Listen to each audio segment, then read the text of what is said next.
The UDRcast is not affiliated and does not represent any 12-step fellowship. I, Bill Ward, the host of the UDRcast, will be sharing my experience and my journey of recovery.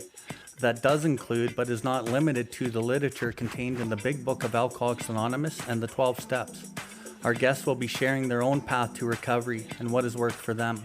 The UDRcast encourages and supports all paths to recovery.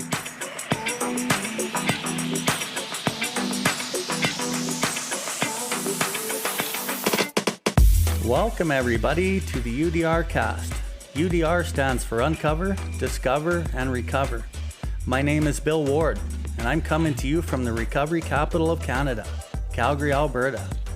Here we are going to discuss everything recovery, different perspectives, different experiences, both with the people I know and with others from around the world. If you resonate with anything you've heard on this episode today, we ask that you share it with anyone who you think may benefit from it. If you have any questions or comments, please find us at billward.life and send us a message in the info section. We'll get back to you as soon as we can. If you are interested in more recovery content, you can find the buttons for the YouTube channel and other social media outlets on the homepage, and you will be redirected to those platforms. We can recover, one person, one family, one community at a time.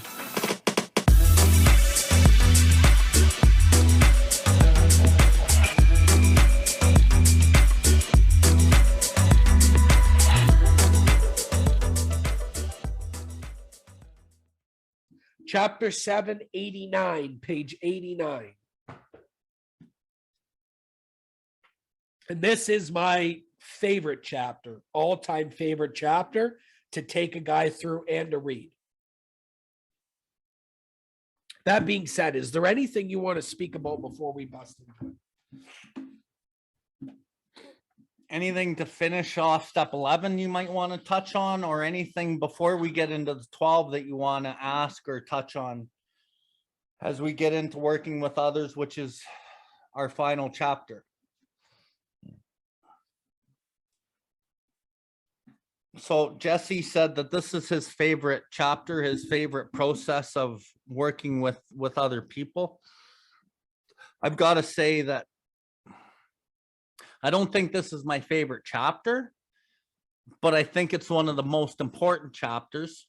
You know, I get calls almost every day of a sponsor who's fairly new, maybe in their first year or two of sponsoring, calling me, asking me what they should do, or people that are brand new sponsoring, asking me what they should do. And I don't know how many times I've said, hey, have you read the chapter Working with Others lately? And they're like, no. And it's like, fuck, man, this is clear-cut directions of how to work with somebody. This has all the nuts and bolts and everything you need to know on how to work with somebody.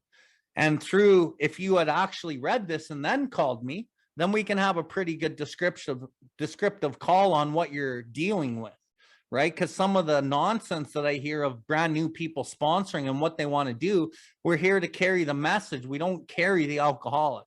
But a lot of new people will inadvertently carry the new alcoholic and fucking cause themselves a lot of pain and give themselves a bad taste in their mouth of sponsorship and then start veering away from it, which is a grave mistake, because this chapter and Working with Others is actually your greatest gift of the program.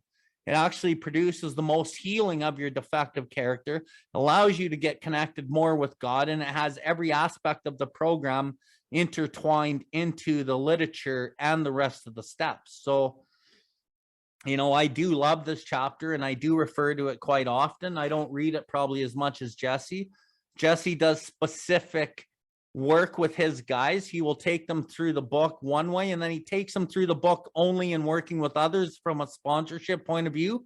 And then he does workshops with his old sponsees and fucking takes them through this chapter in small groups, right? And so he's really involved in this chapter. So yeah, that's all I have to say about it.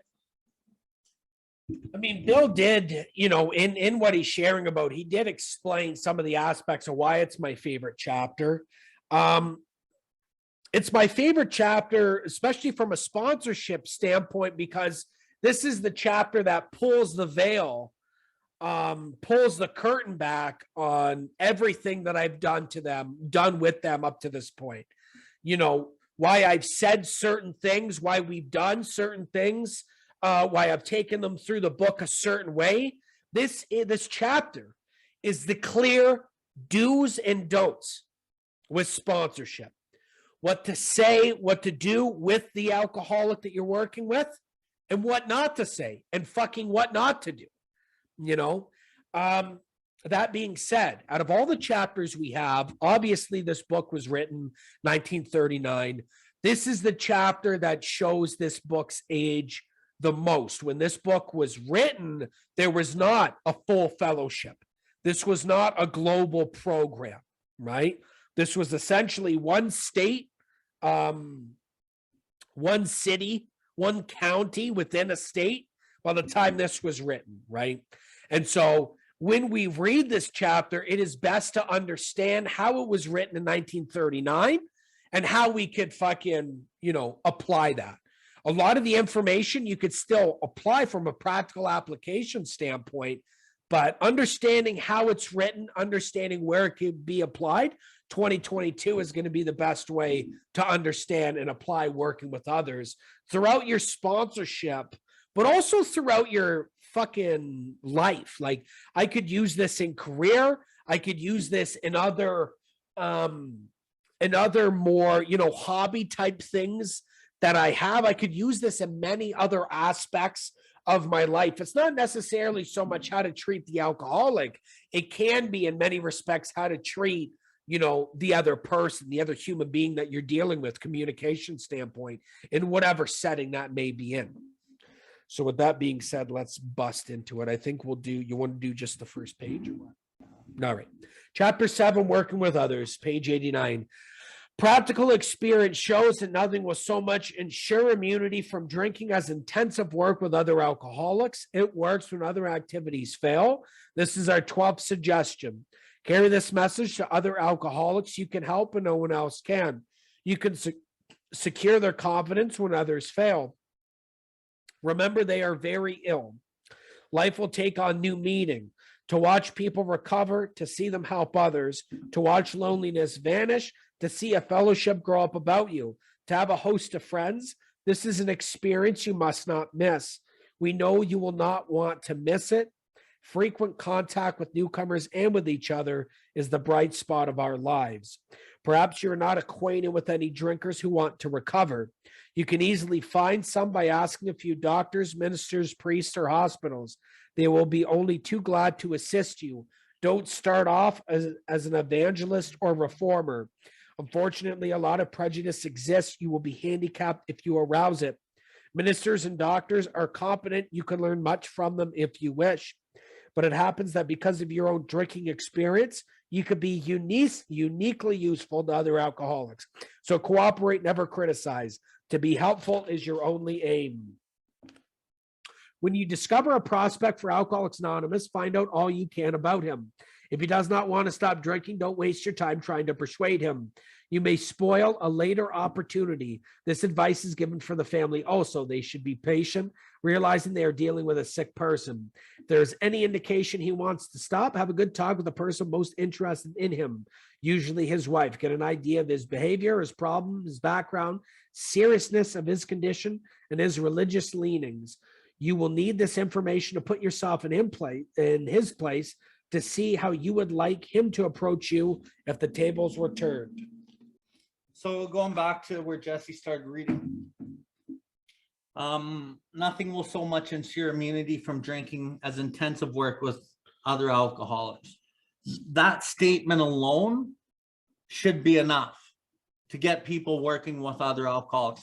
The thing about this illness is after time, you don't think you have an illness, and because you feel better, you think you are better, right? And then a lot of people, because selfish self-centeredness is at the root of our trouble, a lot of people go into the 12-step selfish and self-centered. And then what happens? Well, I'm not qualified to sponsor anybody. I don't want to kill anybody. Any excuse at all that they can come up with so that they don't have to fucking start doing this work. But this is the work that you really want to do. You just don't know you want to do it at first. because it actually does interfere with your pleasures. It does interfere with a lot of things that self wants to do in his life. But it's also the greatest gift that you don't know until you're down the road. And I'm going to say you don't really get it until you're probably 20 guys in, 30 guys in. That's when you really start getting it, maybe even 50 guys in. That's when it really starts showing you the results. It bears the fruit that you didn't know it was going to bear. So it works when all other activities fail. So if you're a struggling alcoholic, you're fairly new in recovery, maybe, you know, you're in your first 2, 3, 5 years even, and you haven't really worked with others, you're going to always go to the inventory, you're going to go to prayer, and you're going to go to meditation, and then you still go, something's not quite right. Because this works when all those other activities fail. And this is part of the program. In the doctor's opinion, on the very first page, it says, as part of his rehabilitation, he commenced to present his conceptions to others, impressing upon them they must still do likewise with others. This is a requirement. Must is a requirement. We work out our solution on the spiritual and altruistic plane. The altruistic plane, when working with others, is a key component, and it comes later, because when you first start working with others, you're not really doing it altruistically, you're doing it from a selfish motive. So it's just an altruistic action. And what's the selfish motive? Well, you don't want to die and you've been told to do it, so you're going to do it. But the motive really isn't there to be altruistic yet. So it starts as an altruistic action. The thing about altruistic action is it takes you to a place where you start feeling better. And through that altruistic action where you're doing it now to feel better, it's still not fucking altruistic. It's selfish still. But then you keep doing it because it makes you feel better, which is better than when you were doing it because you didn't want to die. So you've moved up the food chain towards humility, towards altruism. And then you keep doing it, and then down the road, it's just the right thing to do, and you fucking help others without reservation. And the without reservation is key, because if there's still a reservation, then you're still fighting self.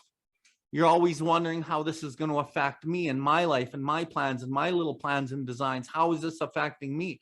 Down the road, it's like it doesn't matter how it's affecting you because you don't care, because your life is dedicated to fucking helping somebody, service. And it becomes altruistic, which is where the gifts of the fourth dimension lie. So this works when all the other activities fail, but most people don't want to do this part of it. They'll just focus on inventory. Why? Because they want to feel better. And there's no more selfish motive than doing inventory just for you over and over and over for years and years and years. But the thing is it doesn't really quell the restless, irritable discontent. You get spurts of it being quelled, but you still suffer from a lot of the fucking old pangs of this fucking untreated alcoholism. This is the greatest gift right here. Remember, you can secure their confidence when others fail. You know, I can use my greatest deficit. Bill W. was smart. He used our greatest deficit. My greatest shame of an addict alcoholic becomes my greatest asset. And I can use my depth of my experience in active addiction to help relate with them, and then use the weight and show them what has worked for me, which is typically why they're even going to talk to me anyway. Because if I'm just talking about the problems all the time, they don't want to talk to you.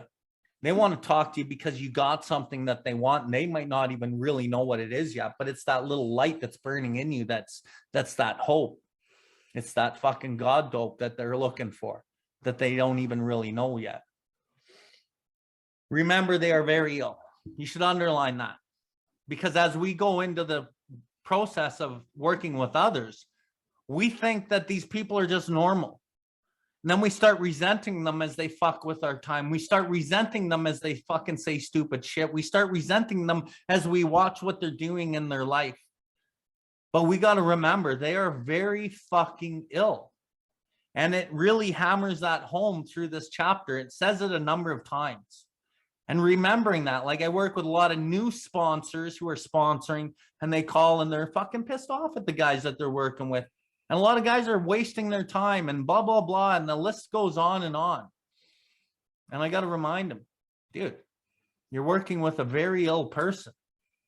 And this isn't about so much them. It's about you. You're sober. You're growing in understanding and effectiveness. You're fucking gaining in humility. You're learning. And through that process, that's what really matters. Yes, the life of the other alcoholic who we're trying to help matters too, but you can't control them.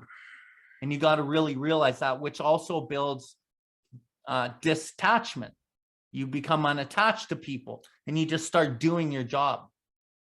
And then down the road, what actually happens is you get so disconnected and detached with people that you're like, holy shit, this stuff's hardening me to a person I don't want to be. No, it's part of the phase. You just start understanding that it's the disease, and you will still have a heart after it's all done. You just go through a phase where it's like you feel like you don't care about anybody. At least that's the experience I've went through. And I know a lot of the people I've worked with has also went through that experience. I'm going to go down a little bit. Don't start out as a vandalist or a reformer. Unfortunately, prejudice exists. So the thing for me, as I work with a lot of people in my First Nations community and they know nothing about me, I have no reputation where I work. In the regular recovery community here in Calgary, I have a reputation and it actually precedes me. And it's a good thing as far as me helping others, because people are willing and they'll listen to what I say because they have respect, because my reputation is a good reputation. But out where I work, no one knows me and I have no reputation. So what I have to do is I got to be really careful of how I approach these people that have no idea who I am.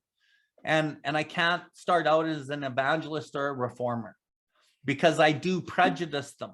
And I actually, when I start speaking the way that I do normally out here in Calgary, I actually hurt their pride.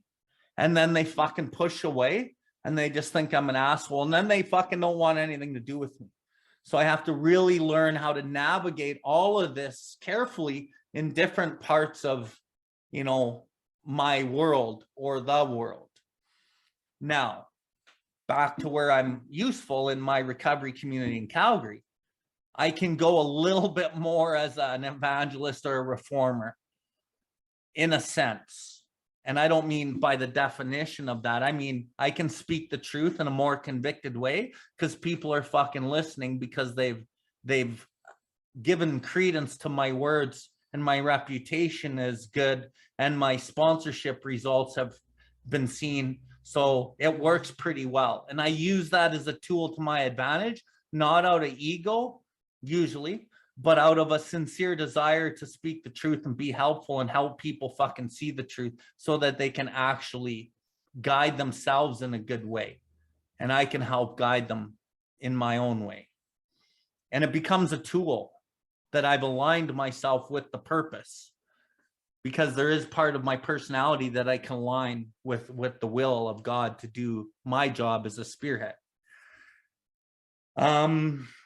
Again, uniquely useful to other alcoholics. I already touched on that. Next page. When you discover a prospect for Alcoholics Anonymous, find out all you can about him.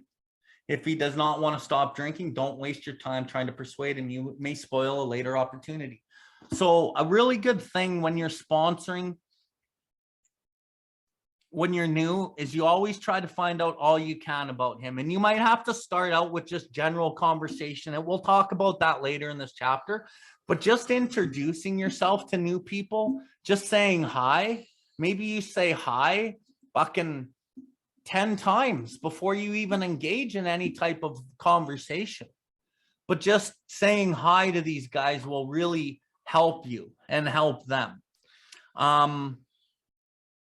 But as like today, let's just say today I'm working with people. I want them to talk. I want them to talk more and more and more, and all they got to do is ask the right questions. They're going to give me all the chips. They're going to give me all the chips. To me, the alcoholic is not really unique at all. His experience through his life might be unique. His experience through the steps might be somewhat unique based on his experience in life, but the alcoholic addict typically are not really very unique at all. They will lay the chips on the table because they are selfish and self-centered, and they will give you all the ammunition that you need. And we don't use the ammunition right away, but some of that's filed for later down the road when I'm working with them. But I collect the data. I'm the intelligent agent getting to know these people. And so for anyone new here, really talk to people.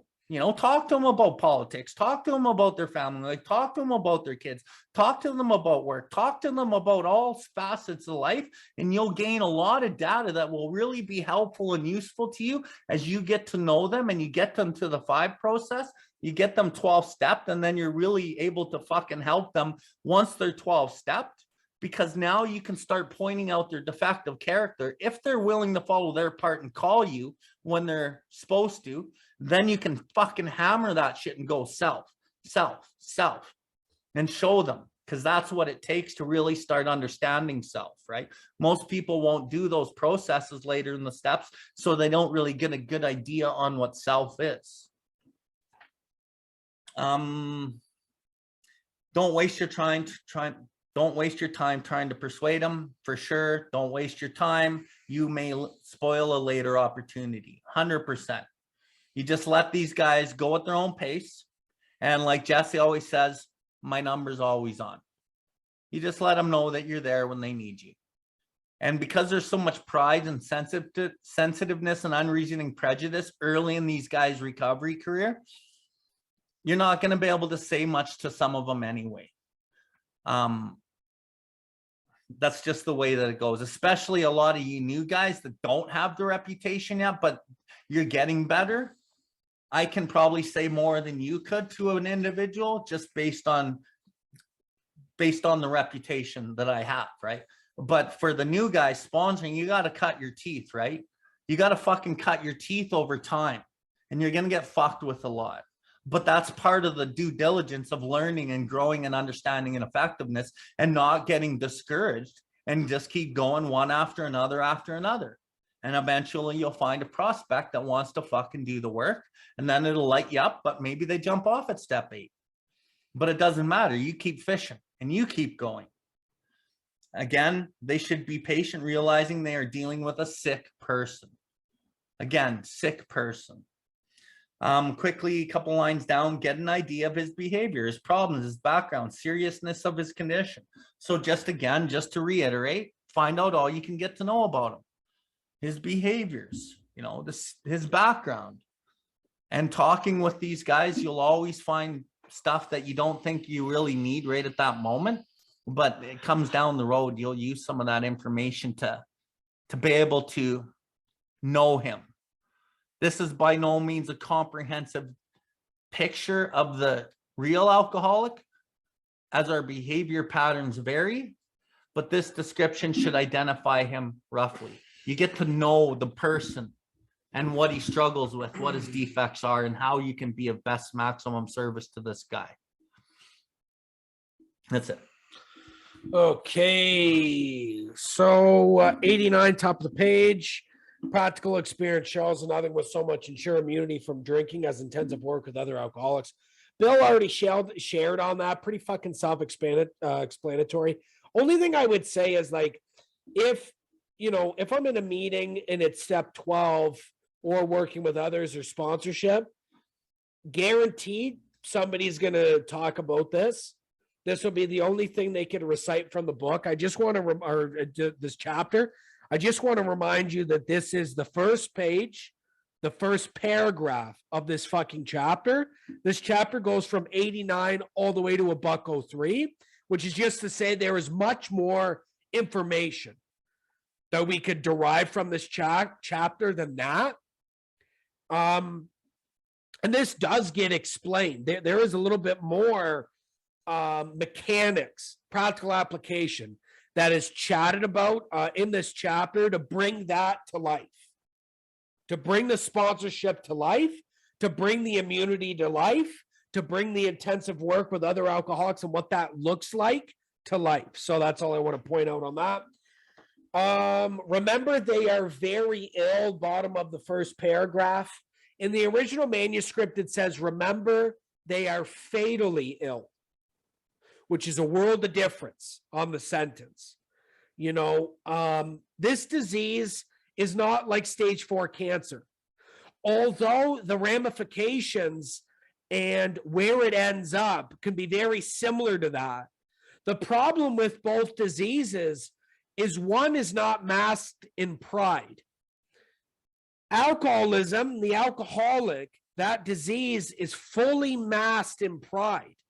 So this person is fatally ill. Very good chance they could die from the disease, but it's masked in such a way that will fucking always rub you the wrong way. This guy's homeless. He just got off a run. He's picking up his 24-hour chip. He put on a fucking, newer watch. He went down to the pawn shop, got $100 shiny watch.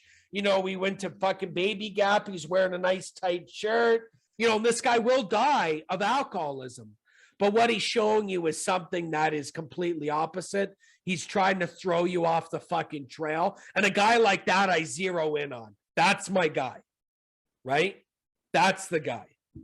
Remember, they are fatally ill. Life will take on new meaning. This whole piece of the bright spot, you have to remember that when this book was written, this program wasn't anywhere to be found. So you, being sober from the book, you are to build it. And so what they're actually talking about is Bill's talking about the destination actually being the journey. This is what they're talking about, is they're talking about the building and the journey of this program, right? As you are chatting with the hospitals, the priest, you are getting integrated with those people. Then you are building the meetings. Then you are building the people. You are building the fellowship. It's not to say that you can't build your own fellowship, but what you have to remember is that there's already a fellowship built. So the process is to plug into that fellowship that's already built, then to build your own fellowship through sponsorship. You're not essentially building from the ground up anymore. You are plugging in, then you are building, if that makes any sense. The journey is a little bit different. The destination's a little bit different, but building of the fellowship is very much the same. As in, what I mean by that is there is sponsor, there is sponsee, there is grand sponsee, there is great grand sponsee, and potentially even great grand sponsee, which will be your lineage of sponsorship. And there's a journey and a fellowship in that. Okay. Don't start out as an evangelist or reformer. In the 1930s, that is exactly what it says. We are not Jehovah's Witnesses. We do not stand by the C train station handing out the watchtower. That is not what we do, right? This is attraction rather than promotion. So taking that out of it, taking the Christianity aspect out of it, which is actually what they're talking about. What I'll see a lot of guys do is rely on their spiritual experiences, right?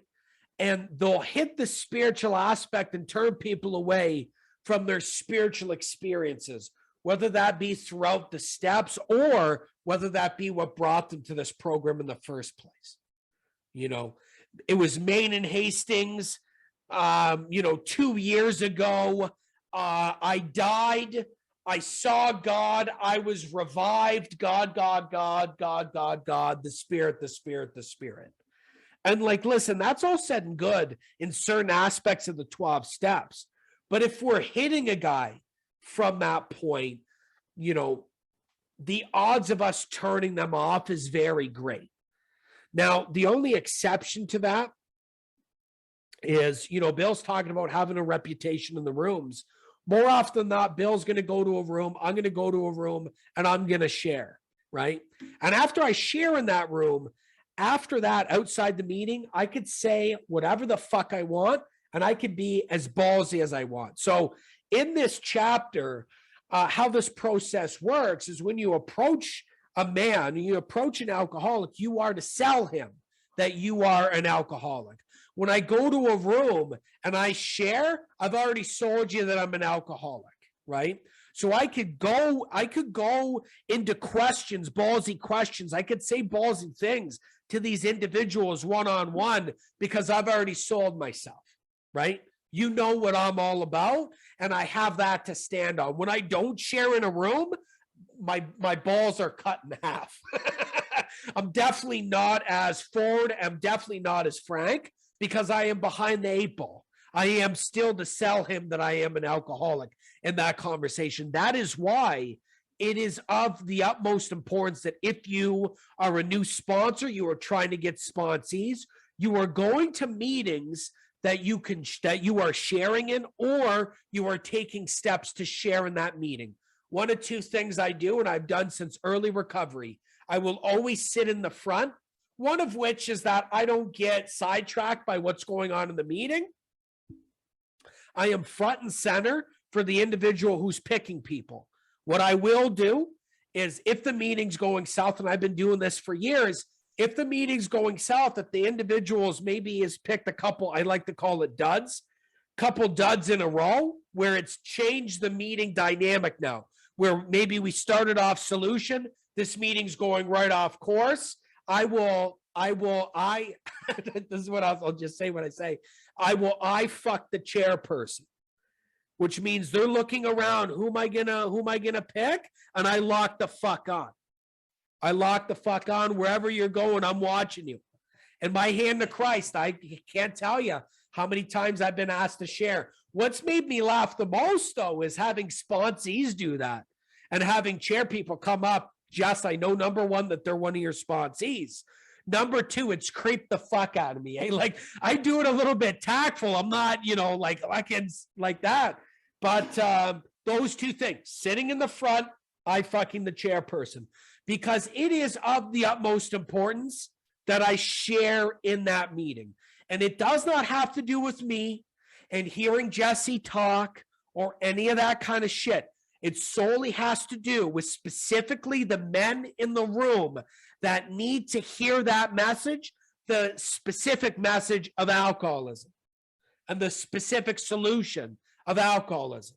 It's not about me and hearing me. I hear myself talk all day fucking long. Being in sales, I am on the phone, talk. In reality, by the time I'm off work, I am fucking sick of me in many respects. And Kelly's like, oh, why don't you have anything to say? I'm fucking done. I'm done for a couple hours of fucking talking. Has nothing to do with that. It has to do with what I said previous. At the bottom of this page, to be helpful is our only aim. So this kind of coincides with remember they're fatally ill. But the day itself, getting enough calls, getting text, help this, help that. Guys, meeting a guy here, and this was early recovery, hasn't happened in a while, but for the first year or so of sponsorship, it's, I'm going to meet you here. You fuck me off on my time. We're going to get together, complete ghosts. Guys asking for 20 spots. Guys not understanding what sponsorship is. They think you're a taxi cab. Guys getting ballsy, these types of things. Guys just absolutely using you as a doormat is the absolute essence of early sponsorship. And, to be helpful is my only aim. And this is a little bit more at the end of the day. These guys will burn you. You will get burnt. You will get upset without exception. There's no exception to that rule. That's the name of the game. To be helpful is your only aim. I suggest you bring that into your nightly meditation when you review your day. Where were you helpful? Where did you try to be helpful? What you will do moving forward is get more boundary. That's what stops guys from using you as a doormat, fucking you around with your time, is you set up boundaries. But the catch-22 is, how do you know what boundaries to set up with? Guys have to use you as a doormat for you to understand that, for you to set the boundary. If he does not want to stop drinking, don't waste your time trying to persuade him. Why?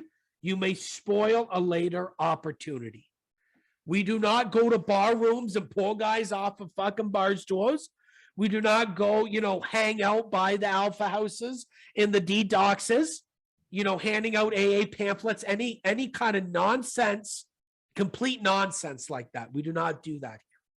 And why we don't do that today is because, and why they didn't do it back then, at least because we offer a solution here that does not need to be sold like a commodity or a product, especially in this day and age. There is such an infrastructure set up that I could go to any meeting with this information. And I have the ability, if I'm, polished enough and I'm at a batting average of 6s, one being an absolute terrible share and 10 being you hit it out of the park. If I am at a consistency of 5 or 10 or 5 or 6, that's my batting average, I will get sponsees. And so in saying that, when you understand the value of this program, you understand that there are individuals in this room right now that need this program. Not outside here, not at the C train station or Alpha House. Right here, right now, there are individuals who need this, right? And if they take it, so much the better. If they don't, my phone's always on. It has to be that way, or else I get stuck up. If I get hung up on any 1 or 2 guys, it makes me miserably ineffective. The only exception to that would be a family member of yours, would maybe be a friend of yours, or a business acquaintance. Those types of things can make it a little bit more tricky. You could get a little bit more emotionally involved in their recovery, and that's something you're always going to watch for. You never get emotionally involved with the individuals that you're working with. As a rule of thumb, I don't get emotionally involved till step 5 after. Most individuals won't make it to step 5, so I'm fairly cold up until that time. Once they do the 5, we have a good idea. They're starting to get some benefits immediately right after that 5. I'm starting to get a good idea that they're here to stay, or at least they're going to continue on with the work. One thing I did miss that I do want to touch just before 89, bottom of that paragraph.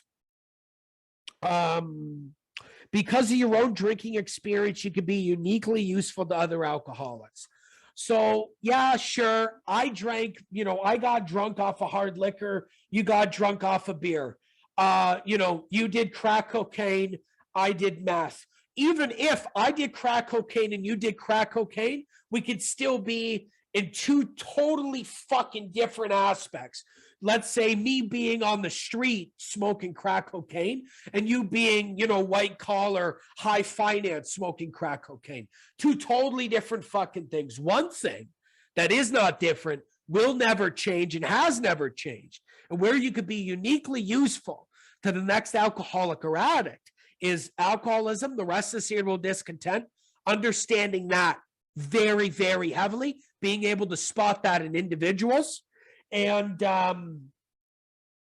alcoholism, and what's the fucking alcoholism? I just had a fucking mental blank spot.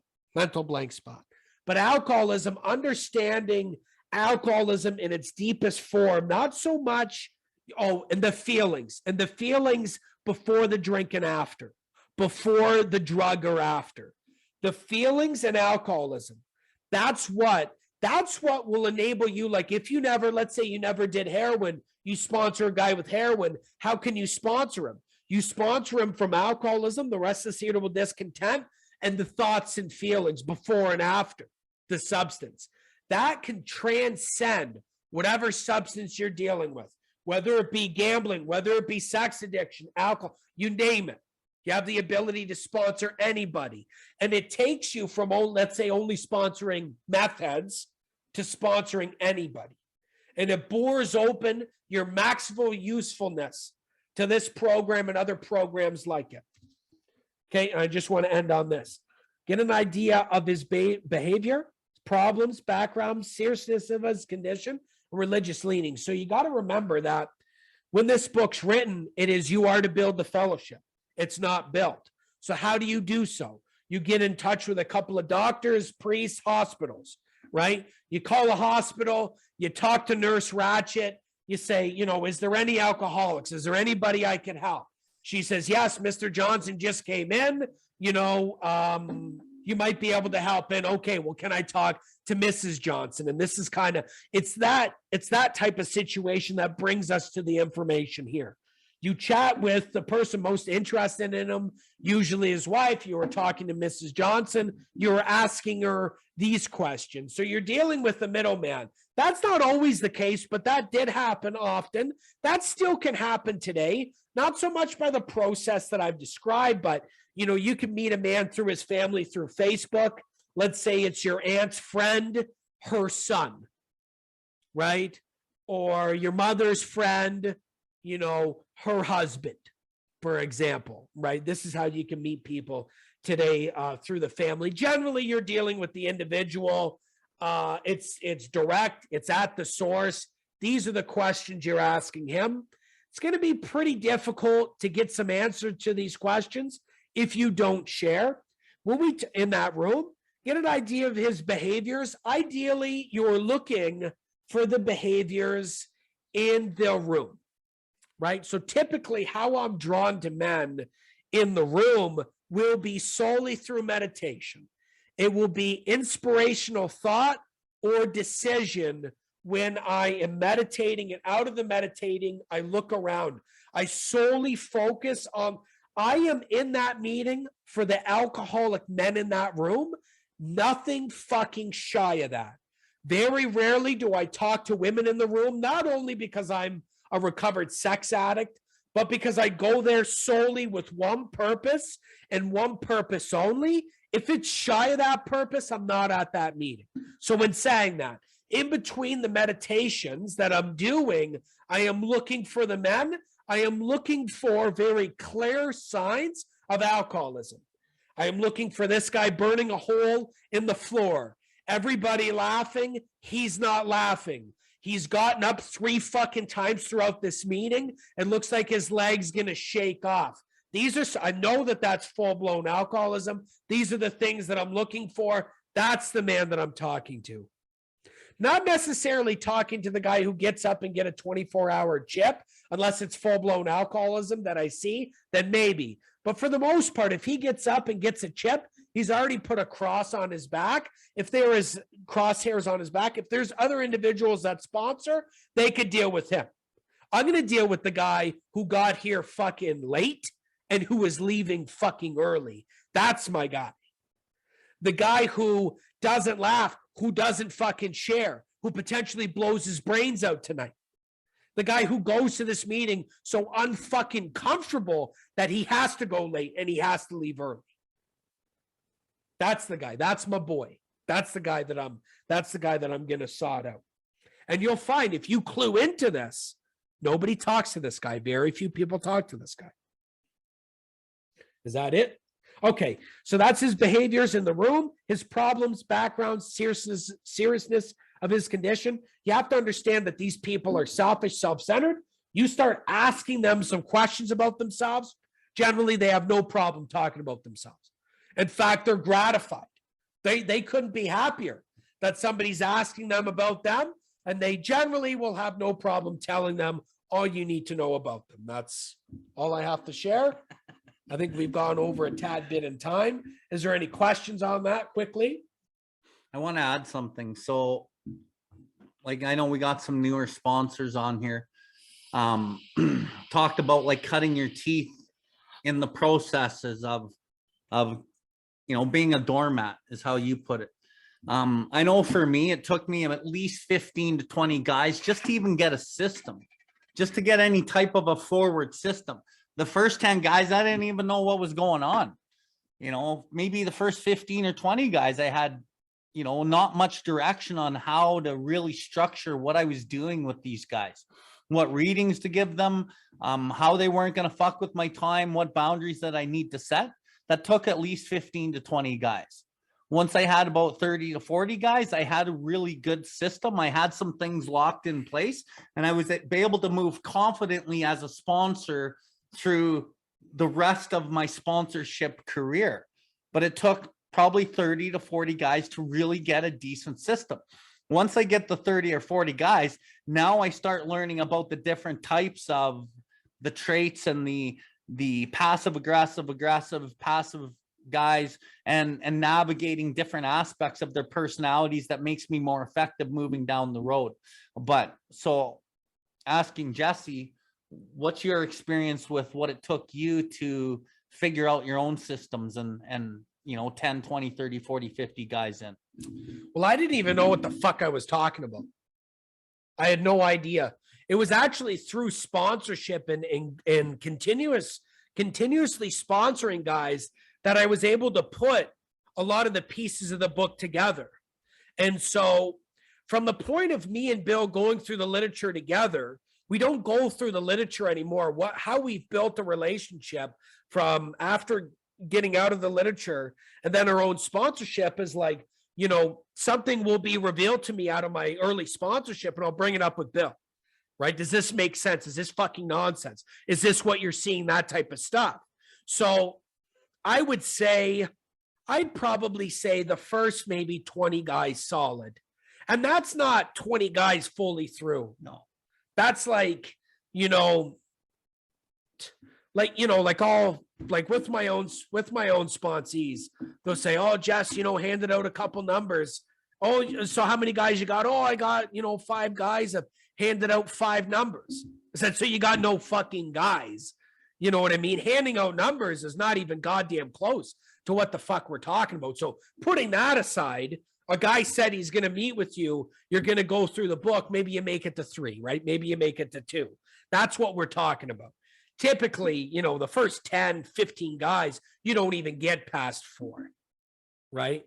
Now, there's exceptions to that rule, of course, but until I got really the first 20 guys to step 4, let's say, maybe another 5 to 10, 2 of those through the first 12 steps, I had my 1 to 4 down fucking pat, but was lacking from 6 to 12. So it maybe took more experience. And really, good sponsorship has to do with vetting the man. That's main sponsorship, and getting these guys through mainly has to do with vetting these guys. Has nothing to do with your time, but being able to properly vet guys, that's what makes good sponsorship or bad sponsorship. And not bad sponsorship as in it doesn't work out and it doesn't work out and it doesn't work out.